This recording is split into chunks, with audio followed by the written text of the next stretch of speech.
वालेकुम, this is Geo politics with Aneela Shahzad. जब से इज़राइल और गाज़ा के बीच में वॉर शुरू हुई है तब से इंडिया के अंदर भी एक्टिविटी जो है वो बहुत ज़्यादा तेज़ हो गई है। आपको पहले भी मैंने एक दो पॉडकास्ट बताई हैं जिसमें मैंने आपको बताया था कि इंडिया से जो फेक न्यूज़ और जो प्रोपेगेंडा है प्रो इज़राइल और एंटी पैलेस्टीन प्रोपेगेंडा वो बहुत ज़्यादा तेज़ी से सामने आया है और इवन दुनिया भर की मीडिया में इस बात को उठाया गया है और बताया गया है कि क्या वजह है कि बहुत ज़्यादा जो फेक न्यूज़ है regarding Palestine, regarding Hamas, regarding Gaza वो जो सोशल मीडिया पे गर्दिश कर रही है वो ज़्यादातर जो है वो इंडिया के अंदर से बन करके आ रही है। तो मैं आपके साथ आज ये एक बड़ी इंटरेस्टिंग न्यूज़ शेयर करना चाह रही हूँ जो कि फ्रांस के एक पेपर है फ्रांस 24, उसने ये न्यूज़ बनाई है कि India's ruling Hindu nationalist party accused of weaponising Israel Hamas war. यानी ये जो आपको पता है कि नेक्स्ट ईयर के मिड में जो है इंडिया के अंदर इलेक्शन आ रहे हैं और ये जो इस वक्त बीजेपी पार्टी है जो कि इस वक्त रूलिंग पार्टी है इंडिया के अंदर, मोदी जी की जो पार्टी है वो बहुत ही फैनेटिक और एक्सट्रीमिस्ट किस्म की हिंदू नेशनलिस्ट पार्टी है और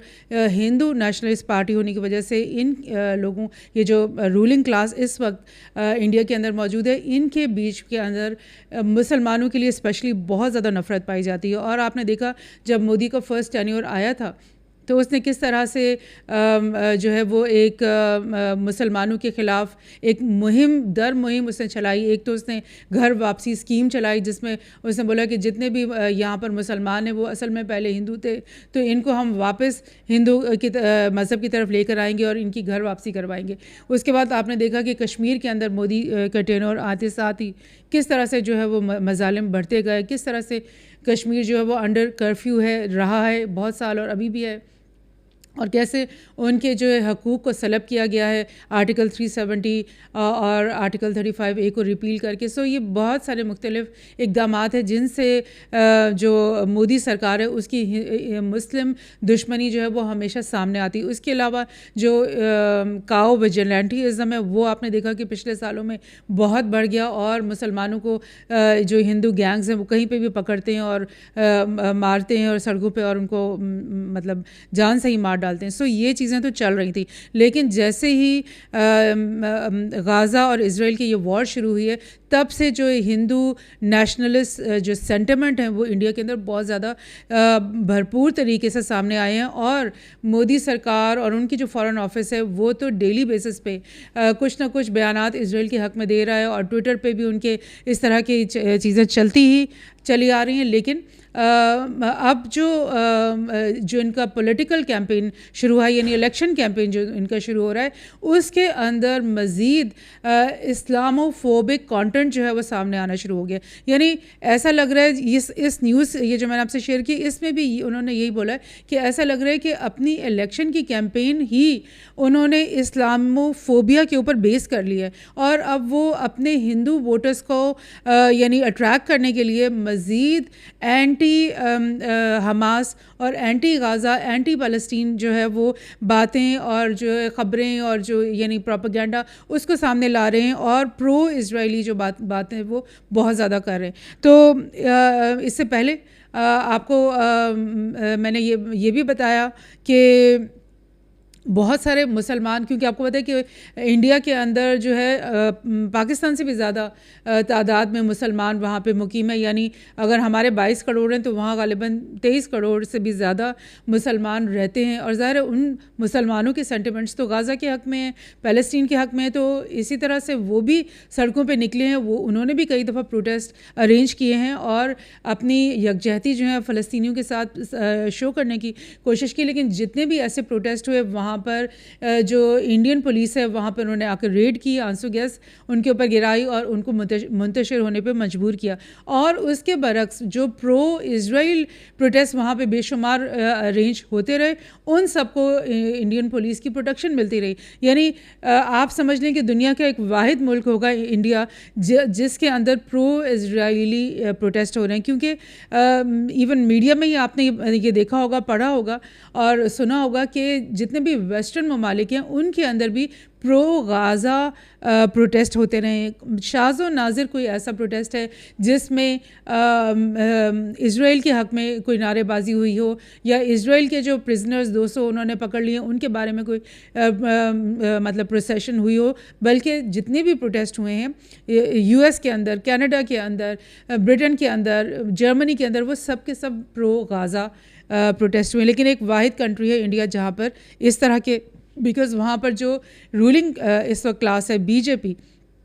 वो एक्सट्रीम हिंदुत्व क्लास है, और वो अपनी एंगर और नफ़रत जो उनकी हेट्रेड है मुसलमानों के ख़िलाफ़, उसको वेंट करने के लिए उसने ये बहुत ही उसको अच्छा मौका मिला है जिसको अपने हाथ से जाने नहीं दे रही। और यानी इज़राइल की सपोर्ट के पर्दे में वो असल में क्या कर रही हैं, वो मुसलमानों से अपने जो गुस्सा और नफ़रत है उसको का इजहार कर रही हैं। और ये सब कुछ क्यों हो रहा है? ताकि मोदी नेक्स्ट इलेक्शन जीत जाए। सो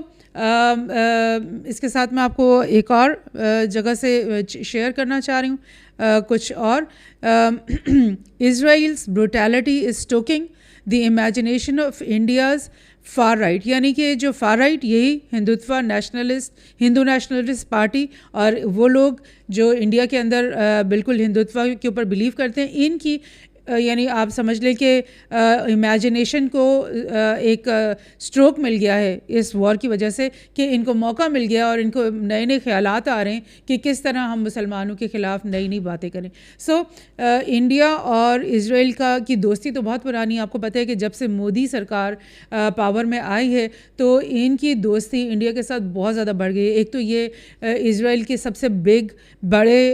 वेपन बायर्स हैं। उसके अलावा 2018 में मोदी ने जो दौरा किया था इज़राइल का, और जाके वो गले मिल रहा था बीबी नेतन्याहू के, बार बार वो हर मौके पे गले मिल रहा था, तो उसको लोगों ने मतलब मीडिया में उसको ब्रोमांस का नाम दिया गया था कि मोदी और बीबी का ब्रोमांस सामने आ रहा है, और literally they are were looking like कि ये एक दूसरे की मोहब्बत के अंदर मुब्तला हुए हैं। सो ये सारा कुछ चल रहा है, और इंडिया जो है वो पूरी कोशिश कर रहा है कि किसी ना किसी तरह से वो कोई ऐसा चार्म करे कि इज़राइल को यकीन आ जाए कि उससे बड़ा उसका कोई दोस्त नहीं है। तो इसी सिलसिले में पिछले दिनों ये हुआ कि इंडियन गवर्नमेंट ने इज़राइल के साथ ये यानी उसको पेशकश की कि 1 लाख इंडियन वर्कर को हम इज़राइल भेज देते हैं। बिकॉज़ इससे पहले क्या हो रहा था कि वेस्ट बैंक से जो वर्कर क्लास है वो रोज़ाना लाइक वो बैरियर्स क्रॉस करके इज़राइल में आती थी, और उनकी कंस्ट्रक्शन वर्क में मजदूरी के तौर पे वो वहाँ पे काम करते थे, और उनका थोड़ा बहुत रोज़गार जो यानी उनकी इनकम उनकी वहाँ से जनरेट होती थी। लेकिन इंडिया ने उनको ऑफ़र किया कि तुम इनको बाहर निकालो और हमारे 1 लाख वर्कर्स को अपने पास आके ठहरा दो, ये बहुत लॉयल हैं और तुम्हारे साथ जो है ना वो बड़ी बेलॉस किस्म की जो है तुम्हारी खिदमत करेंगे। सो इवन इंडिया के अंदर जो वर्कर्स यूनियंस हैं उन्होंने प्रोटेस्ट किया कि ये बहुत बड़ा जुल्म है, हम ऐसे नहीं अलाउ करेंगे कि वहाँ के जो वर्कर्स हैं उनकी रोज़गार को मतलब छीना जाए और हमारे वर्कर्स को वहाँ पर सेट किया जाए। सो ये चीज़ हो रही है। इसके अलावा भी ऐसी खबरें सोशल मीडिया पे गर्दिश कर रही हैं कि इंडिया से बहुत सारे लोगों ने इज़राइल के लिए वॉलंटियर किया है, और उन्होंने कहा है कि हम वॉलंटियर्स हैं, हम वहाँ पर इज़राइल के हक़ में जंग के अंदर लड़ना चाहते हैं। यानी हज़ारों की तादाद में इंडियन नौजवान यानी इस कदर वो जज्बाती हैं इस वक्त, उनकी मोहब्बत इस कदर यानी फूट फूट के बाहर को निकल रही है। और उन्होंने बोला कि हमें बुला लो, हम जो है वो इज़राइल फ़ौज के शाना बशाना जो है गाज़ा के लोगों के ख़िलाफ़ लड़ाई करेंगे। और अगेन मैं ये कहूँगी कि वाहिद दुनिया का एक मुल्क है जिसमें इस तरह से हो रहा है। अदरवाइज़ इवन जो वेस्टर्न कंट्रीज़ है वहाँ पर भी जो गुस्सा है वो सब का सब इज़राइल के ख़िलाफ़ पाया जा रहा है। और मैं आपको बताऊँ कि इंडिया की वैसे भी डिप्लोमेसी इस वक्त बहुत ही लो एंड पर जा रही है। आपको अच्छी तरह से याद होगा कि कनाडा ने क्या किया इंडिया के साथ, जो कि उसका एलाय था। उसने सिख लीडर के जो कत्ल जो हुआ उसका सारा इल्ज़ाम और उसने इंडियन जो इंटेलिजेंस एजेंसीज़ के ऊपर डाला, और उन्होंने कहा हमारी सफारती ताल्लुकात इंडिया के साथ कट ऑफ हो गए हैं। अभी कुछ दिन पहले यूएस ने भी यही किया। उसने कहा कि यूएस के अंदर जो सिख लीडर्स मौजूद हैं उनकी जान को भी ख़तरा है, क्योंकि इंडियन असैसिन्स जो हैं वो इनके भी पीछे लगे हुए हैं। इसके अलावा आपको पता है कि कतर ने क्या किया इंडिया के साथ कि कतर के अंदर 6 एक्स इंडियन नेवी ऑफिसर्स, उनको कतर ने बोला कि ये हमारे खिलाफ स्पाई कर रहे थे, एस्पेनाज कर रहे थे, और उन्होंने उनको पकड़ा, उनके खिलाफ ट्रायल किया, और बिल्कुल एक आध हफ्ते पहले उन्होंने कहा कि हम इन 6 के 6 को जो है वो मौत की सज़ा सुना रहे हैं। इसी तरह से मालदीव्स के अंदर क्या हुआ कि जो प्रो इंडियन प्रेसिडेंट थे वो हार गए, और प्रो चाइना जो प्रेसिडेंट थे वो जीत गए इलेक्शंस। भूटान में भी यही हुआ कि जो प्रो इंडियन वहाँ के प्रेसिडेंट, वहाँ पे जो हुकूमत थी, उन्होंने बोला कि हम चाइना के साथ ताल्लुकात बढ़ाना चाह रहे हैं। सो ये सब कुछ हो रहा है। और फिर अगर एक और चीज़ मैं आपको रिमाइंड करवा दूँ, जो मैंने आपको पिछले एक पॉडकास्ट में भी बताई है, स्पेशली बताई थी, कि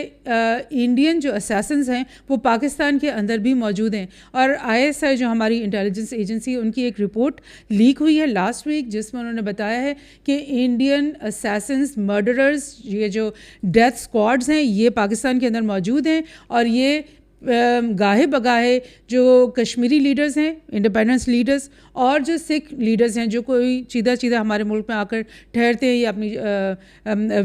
वेकेशंस गुजारने आते हैं या कुछ रह भी रहे होंगे, उन सबको ये मारने की प्लानिंग्स करते रहते हैं। और कई उनमें से जो है वो इससे पहले कत्ल भी कर चुके हैं। सो ये है इंडिया के हालात। और गॉड नोज़ ये अपनी जो एक्सट्रीमिस्ट थिंकिंग है और जो हेट बेस्ड पॉलिटिक्स है, इसके हाथों इनको कितना मज़ीद नुकसान उठाना पड़ेगा। और